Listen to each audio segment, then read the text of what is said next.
Hi everyone, today we are going to start modern history that is very significant for our examination.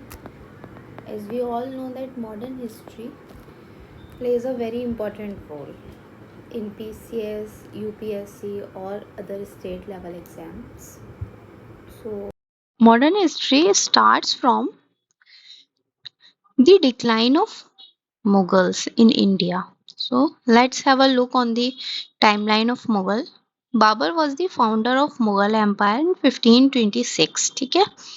Last, the downfall of Mughal Empire was started from the period of Aurangzeb. So let's just start. Babur, founder of Mughal Empire, आए कहाँ से थे ये?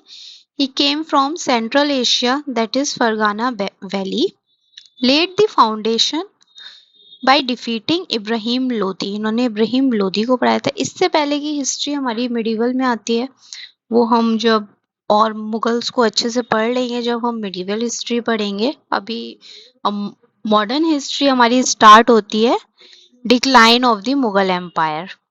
Okay, तो Akbar great ruler as we all know, but Aurangzeb was also very important for the examination point of view. Okay, so Aurangzeb, the reign of Aurangzeb was from 1653 to 1707. He expanded the Mughal Empire in Deccan region. He captured Bijapur, Golconda, Maratha. By 1690 तक उन्होंने ये तीनों जगहें capture कर ली थी. During his reign Mughal empire expand किया northern India to southern India. Okay, he wanted to become a pan India empire, जैसा कि सारे ही रूलर्स चाहते हैं अपने एम्पायर को एक्सपेंड करना, रूल ओवर द कंट्री. तो लास्ट मुगल रूलर जो थे हमारे वो 1857 में बहादुर शाह जफर थे. 1707 में औरंगजेब की डेथ हो गई. ये एक बड़ा रीजन था. The death of Aurangzeb was one of the major reason for the downfall of Mughal Empire. Why? Because there was no clear successor of Mughals. Okay, there was absence of any clear ruler. तो पढ़ते हैं अब इसको, causes for decline of Mughal. ये topic हमारा mains के perspective से भी इम्पोर्टेंट है और प्रीलिम्स में भी इसकी इम्पोर्टेंस है. तो आगे देखेंगे हम, फिर देखेंगे लास्ट में हम देखेंगे इससे क्वेश्चन कैसे फ्रेम हो सकता है. So political causes. There are three to four causes of decline of Mughal. Political causes, economic causes, causes related to army and social causes. ठीक है, तो वो सारे causes अब हम देखेंगे. पॉलिटिकल इंस्टेबिलिटी काफी हो गई थी because factionalism within the Mughal nobility, इनमें अंदर ही फैक्शनलिज्म हो गया था. They were divided amongst three like Irani, Turani, Hindustani. Hindustani faction came from recruited from Indian Rajputs and Muslims. Turkey were from Turani was from Turkey and Ottoman Empire, and Irani coming from Iran and Persian. They fought themselves because of the position and powers.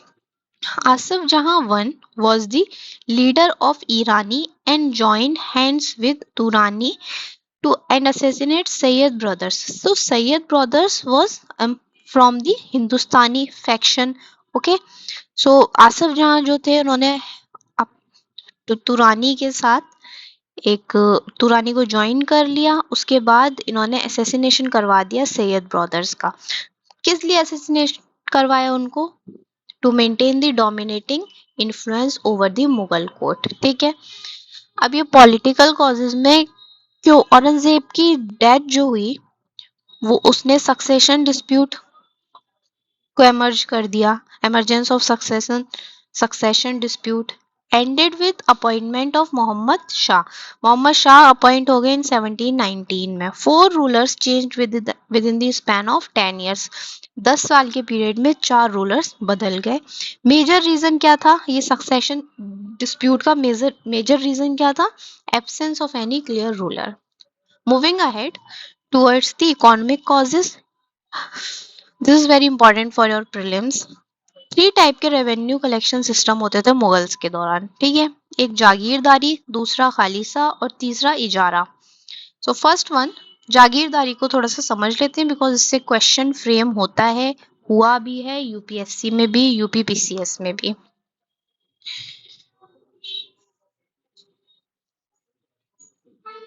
सो जागीरदारी क्या है? For every group of 2200 villages one Jagirdar.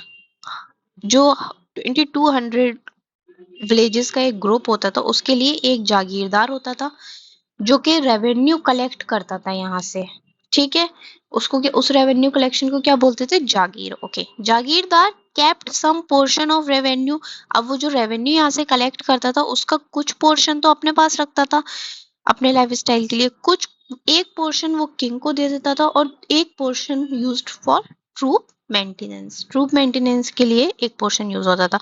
The bigger the number of jagirdari bigger the maintenance of troop. ठीक है, जितने ज्यादा जागीरदारी के number जागीरदार होंगे उतने ही ज्यादा ट्रूप की मेंटेनेंस में रेवेन्यू लगेगा। Okay, so it was insufficient revenue collection system because the significant portion was going itself to the Jagirdar.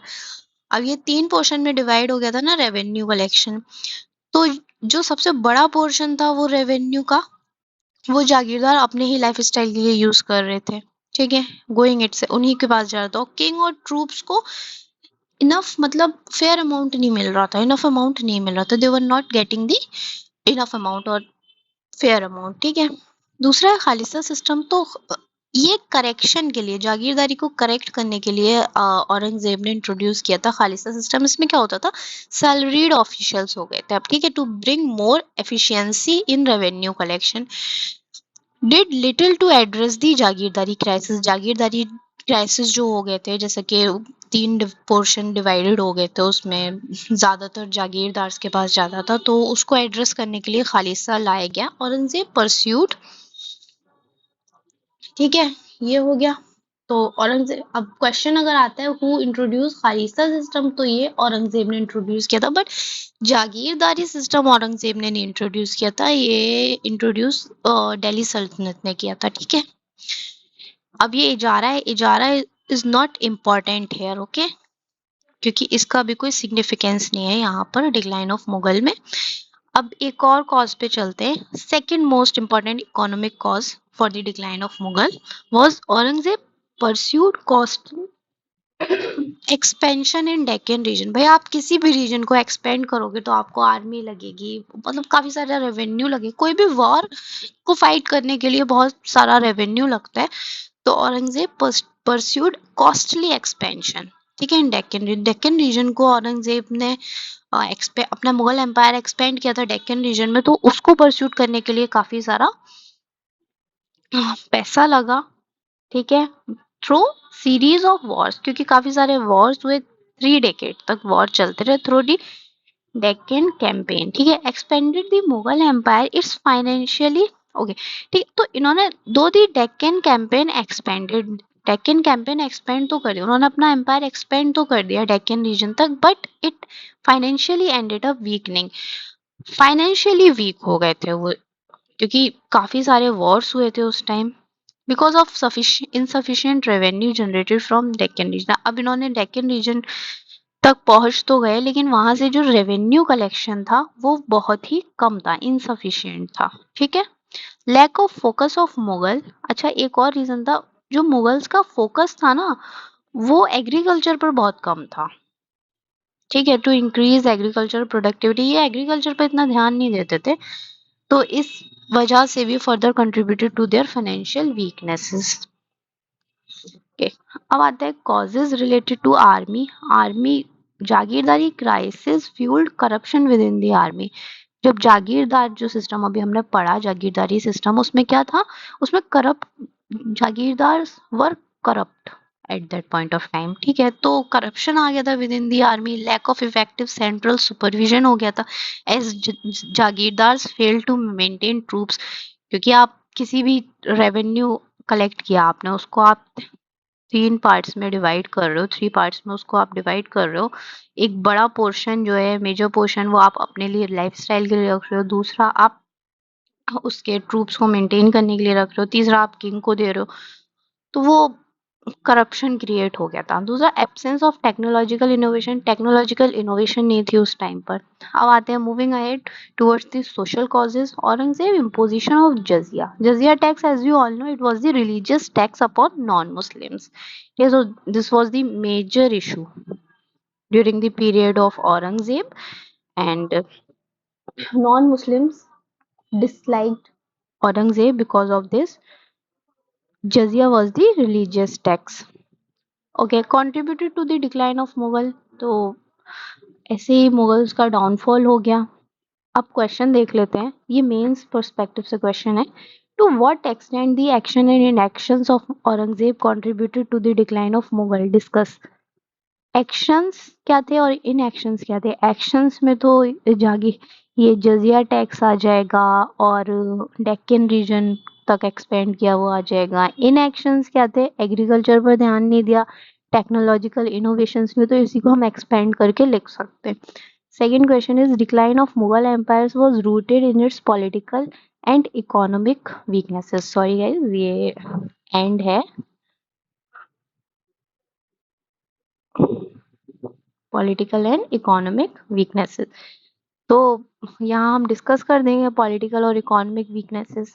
Third one is the decline of Mughal was rooted in jagirdari system. तो jagirdari system देखिए मैंने आपको बहुत अच्छे से explain कर रखा है, इसको ही हम और एक्सपेंड करके लिख सकते हैं। ठीक है, so this was the whole topic of decline of the Mughal empire.